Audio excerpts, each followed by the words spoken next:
C, D, E, F, G, H, I, J, K, L, M, N, O, P, Q, R, S, T, U, V, W, X, Y, Z. Bonjour à tous et bienvenue sur ma chaîne. J'espère que vous allez bien. Aujourd'hui je vais vous faire un cours sur le braille pour les voyants, qui se lit avec les yeux pour les personnes valides qui souhaitent l'apprendre. Qu'est-ce que le braille? Beaucoup de personnes croient que le braille est une langue. Mais en fait ces personnes se trompent, ce n'est qu'une écriture, des lettres en relief qui permet aux malvoyants et aux non-voyants de lire et écrire. Voici un peu d'histoire. L'écriture braille fut inventée en 1829 par Louis Braille. Devenu aveugle à la suite d'un accident, à l'âge de 3 ans, il poursuivit ses études à l'Institution royale des jeunes aveugles, fondée par Valentin Haüy. On y enseignait la lecture et l'écriture à l'aide d'un alphabet en relief, mais cette méthode présentait de nombreux inconvénients. En 1821, Louis Braille fit la connaissance de Charles Barbier de la Serre qui avait inventé un système simple de sonographie pouvant être utilisé par les aveugles. Après plusieurs années de recherche fondées sur cette méthode, Louis Braille mit au point l'écriture orthographique Braille telle que nous la connaissons aujourd'hui. Ce système utilise le principe de la cellule Braille formée de 6 points en relief et, grâce aux 63 combinaisons de cette cellule, Louis Braille obtint une écriture pouvant être utilisée aussi bien pour les mathématiques que pour la musique. Nous allons apprendre les positions des 6 points dans une cellule Braille. Différentes combinaisons de ces 6 points forment les lettres de l'alphabet. Chaque caractère Braille est en fait formé d'une combinaison de 6 points par cellule. Ces derniers sont alignés en 2 rangées verticales de 3 points ou 3 rangées horizontales de 2 points en fonction de votre angle. Une seule lettre peut être représentée par un point au minimum ou 5 au maximum.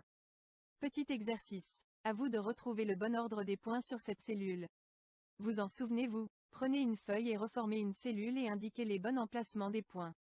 C'est à vous. Bonne chance.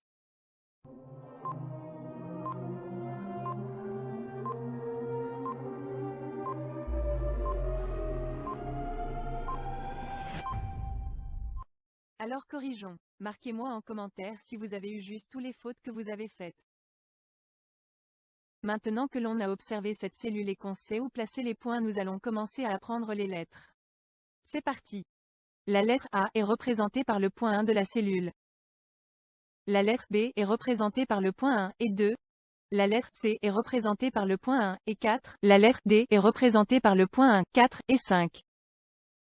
La lettre E est représentée par le point 1 et 5.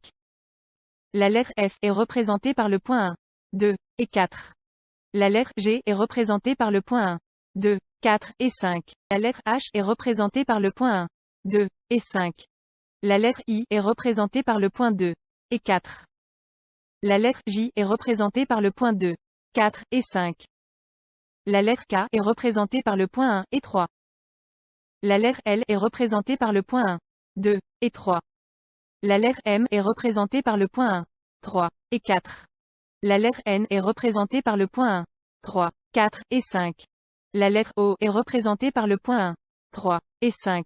La lettre P est représentée par le point 1, 2, 3 et 4. La lettre Q est représentée par le point 1, 2, 3, 4 et 5. La lettre R est représentée par le point 1, 2, 3 et 5. La lettre S est représentée par le point 2, 3 et 4. La lettre T est représentée par le point 2, 3, 4 et 5. La lettre U est représentée par le point 1, 3 et 6.